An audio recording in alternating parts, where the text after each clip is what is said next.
Right, and we're starting this bulletin with breaking news coming in from Afghanistan's capital, where after almost 12 hours, the Kabul Intercontinental Hotel siege is finally over, leaving 5 civilians dead. 3 attackers have also been neutralized in this encounter. 126 people have been rescued, including 41 foreigners. Firefighters are now trying to bring the blaze under control. According to sources, the militants burned down the 3rd, 4th and 5th floor of the hotel. The attackers had entered the hotel through its garden and then through the kitchen. There are also indications that attackers wore suicide belts, carried small weapons and rocket-propelled grenades.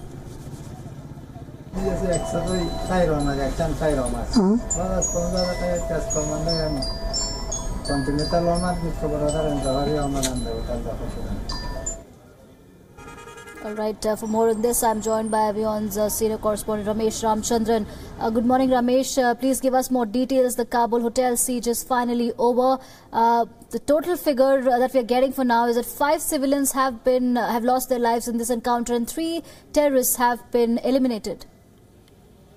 Yes, good morning, Archana. So this is the latest news coming in from Kabul based on sources in the Afghan Ministry of Interior, who are telling WION and all the other media that 3 attackers have been killed, 5 civilians also have been killed in the attack, and more than 100 hotel employees and guests have been secured, including about 40 foreigners. And that's the latest information we're getting in from the Hotel Intercontinental, which is one of 2 luxury hotels in Kabul, which, by the way, was the scene of another attack, a similar attack by the Taliban in the year 2011. So although no group has claimed responsibility for this attack so far, but one can expect any of these suspects, be the Taliban or any group affiliated to the so-called Islamic State, to be behind this latest attack as well. Incidentally, Archana, this hotel was to host an international conference later today, and the attack comes just days after a visit by the UN Security Council delegation to assess the situation in Afghanistan today. Right. Ramesh, do we know how these terrorists managed to enter the hotel? Earlier there were reports coming in that there was a hostage situation also. Could you please give us more clarity? How did these terrorists manage to enter the hotel and what was the situation like? Was there a hostage situation at all, and how did the security forces manage to succeed in this operation? Well, Archana, as is evident from the visuals that we are telecasting and broadcasting our viewers, this hotel, the Intercontinental Hotel in Kabul, is located on a hilltop. It is a secure area and it is manned by round-the-clock security personnel, including from the Afghan forces and a private security company. Now, there are varying reports about how these suspected terrorists actually entered the building, which is secured around the clock. But one report says that they may have entered the hotel from the side of the kitchen and then made their way to successive floors of the hotel. And we are given to understand that Afghan special forces are sanitizing the hotel floor by floor. And over the last 13 odd hours, the siege has finally come to an end, although smoke can be seen billowing out of the hotel floors. But as we are given to understand, the siege is over, and at least 3 suspected terrorists may have been killed in the operation. Right, Ramesh, please stay on with us. I'm also joined by Zubair Babakhail, who's a journalist from Kabul. Good morning, Mr. Zubair, and thank you so much for speaking to World is One News. Can you please give us more details about this hotel siege that's finally over? Security forces have been able to neutralize 3 terrorists, or has the government declared it as a terror attack? Please give us more details. Yeah, good morning first.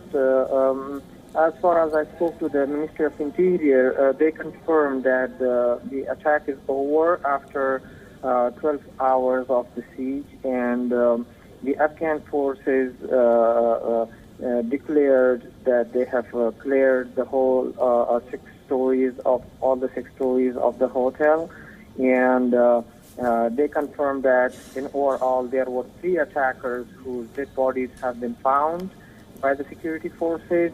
And Najib Danish, the spokesman for the Interior Ministry, he said that about 15 people are killed and wounded, 5 of them killed and 10 wounded. Right. Zubair, has any terror group claimed responsibility yet, or is the Afghan government suspecting any group? Because the last time in 2011 we know that the same hotel was attacked by the Taliban, but this time around has any group come forward and claimed responsibility? Not yet. Early last night when the attack started, early on I checked with the Taliban spokesman. He said he's trying to contact his sources and see if their fighters have attacked this hotel, but till late night he didn't come up with any answer. And as I've seen this morning, they are claiming many more attacks in Afghanistan via their WhatsApp, but they didn't say anything about this particular attack.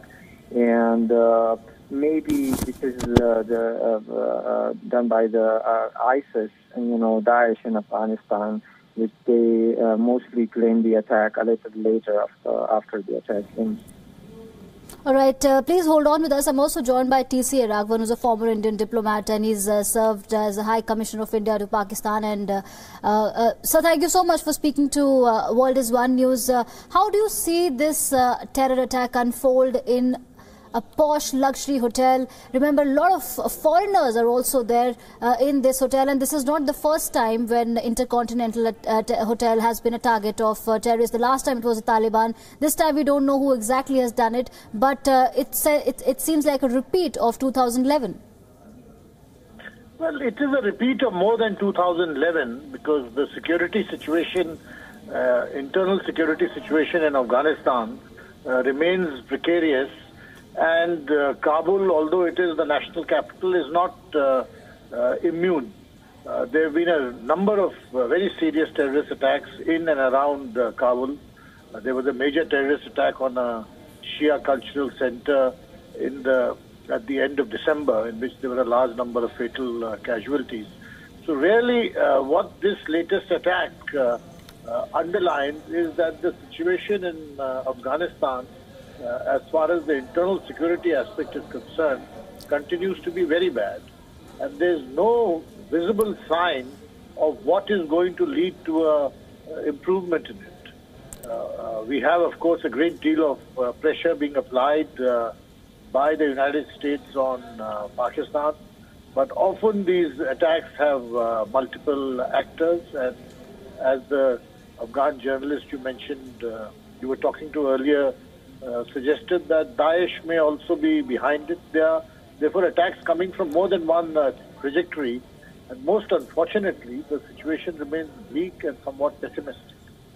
Right. And sir, as you mentioned, it's important to point out that this particular hotel, the Intercontinental Hotel, is set on a hilltop and is heavily guarded. It's protected like most public buildings in Kabul. Do you think there was a massive breach also somewhere? Because this hotel, because like we've been talking about the fact that in 2011 it was attacked by the Taliban and security was beefed up after that. Despite that, terrorists managed to enter a hotel which has a lot of foreign dignitaries, guests, and a lot of people in a hotel with more than 200 people were there. So do you think there's a massive breach also? And there was some, of course, there was a security lapse, but the terrorists managed to get in.